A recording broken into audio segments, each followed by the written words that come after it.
In the heart of ancient Greece, on the Gulf of Corinth, sat a jewel of a city.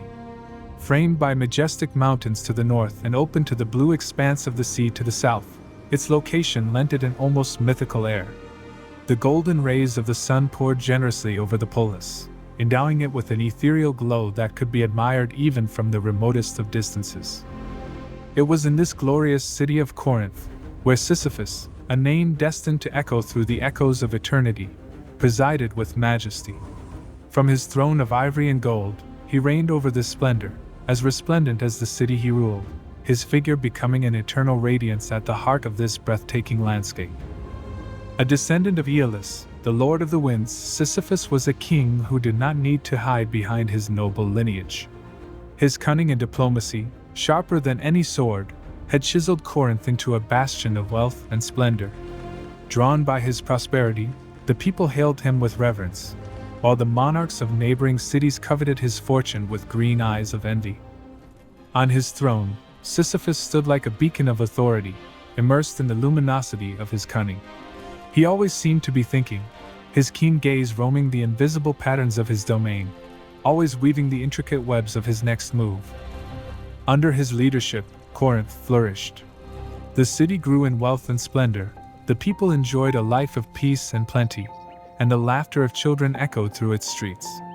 The wisdom of Sisyphus, his justice, and his strategies were manifested on every corner.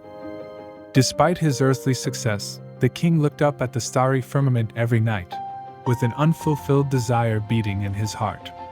He watched the gods in their ethereal splendor, their undisputed reign over mortals, and wondered, why them?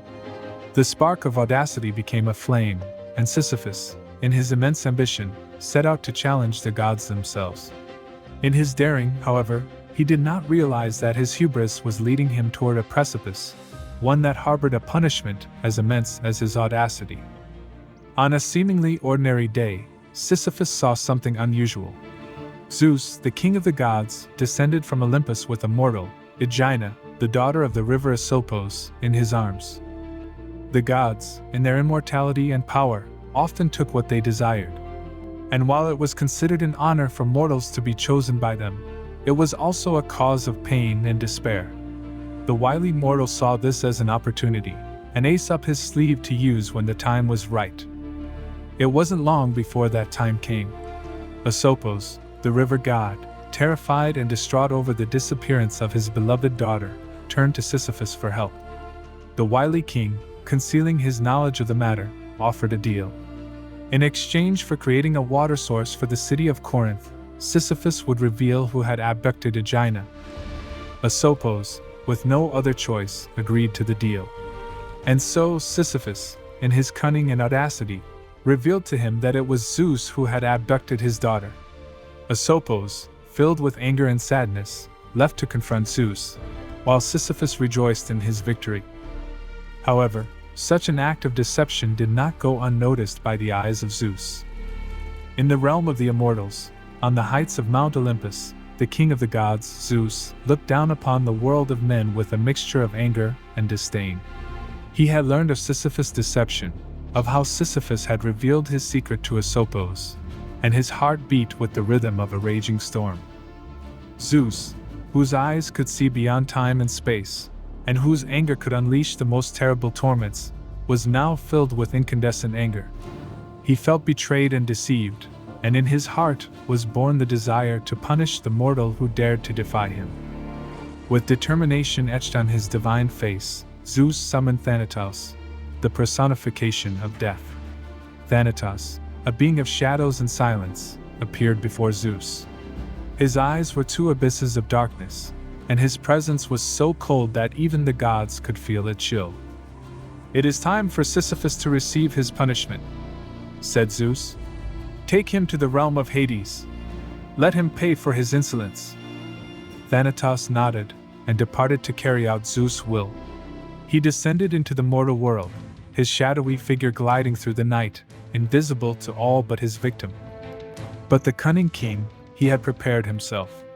He knew the wrath of Zeus, he knew that punishment was near. And so, the mortal who dared to defy the gods set his plan in motion. He awaited the arrival of Thanatos with the audacity of one who does not fear death, and with the cunning of one who always has an ace up his sleeve. Sisyphus, facing Thanatos' elegant silhouette, greeted him with a smile, his expression taking on a sly, mischievous glow. Thanatos' cold presence enveloped him, but the wily mortal, in his audacity, was determined to cheat death. "I know why you are here, Thanatos," said Sisyphus, his voice firm and clear. "I do not ask to escape my fate, I ask only one last wish. I wish that my wife and I might have a dignified farewell, befitting the position of a king. Allow me, then, to offer you an offering from my royal treasure, a tribute that reflects the gravity of this moment." Thanatos, who had no use for jewels or treasure, nevertheless granted Sisyphus' wish. Death knew no human protocols, but he understood the symbolic value mortals placed on such rituals. He looked at Sisyphus, his somber eyes shining with a glint of curiosity, and allowed the king to proceed. It was then that Sisyphus, with swiftness and skill worthy of his reputation, executed his plan. He drew from his robe a set of jewels, exquisitely wrought of the finest metals. But hidden among the glittering gems and dazzling gold ornaments were chains and locks. Sisyphus began to manipulate the jewels with the excuse of arranging them for presentation. His fingers danced over the intricate designs, moving pieces, adjusting chains, until finally, with breathtaking audacity, he sprung the trap. In the blink of an eye, the jewels were transformed into chains that wrapped around Thanatos. The king had prepared each chain, each lock with the most meticulous of designs. He had studied for long nights the art of forging and locksmithing, seeking the strongest materials and the most secure designs. The trap, a testament to Sisyphus' cunning, tricked Thanatos, leaving him in chains and leaving the god of death a prisoner. For a moment, Sisyphus stood there, contemplating death itself, trapped in its chains. He had done what no mortal had ever dreamed of, he had cheated death, and for the moment, he was free. Yet, deep down, Sisyphus knew he had unleashed a storm he could not stop.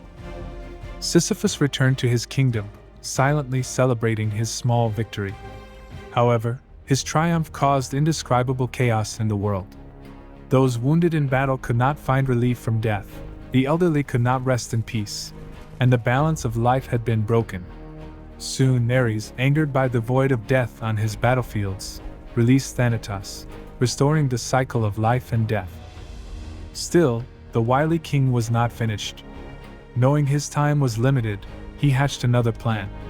With his last breath, he told his wife, "When I am gone, do not honor my body. Perform no rites, let me lie in the public square." When Sisyphus was taken to the underworld, he used the oblivion of his funeral as his last letter. Before Persephone, he expressed his grief and shame, saying, "My body, O great queen, lies dishonored. My wife, in her grief, has forgotten the customs. Permit me to return and correct this." Persephone, moved by Sisyphus' plea, allowed him to return to life. But Sisyphus, however, had no intention of punishing his wife. Instead, he returned to his kingdom, savoring each day as a man who has cheated death. But in his relief and joy, Sisyphus had forgotten one thing. Though he was able to cheat death, the wrath of the gods could not be avoided. His last trick had only delayed the inevitable, the worst punishment was yet to come. Sisyphus returned to life with a triumphant smile.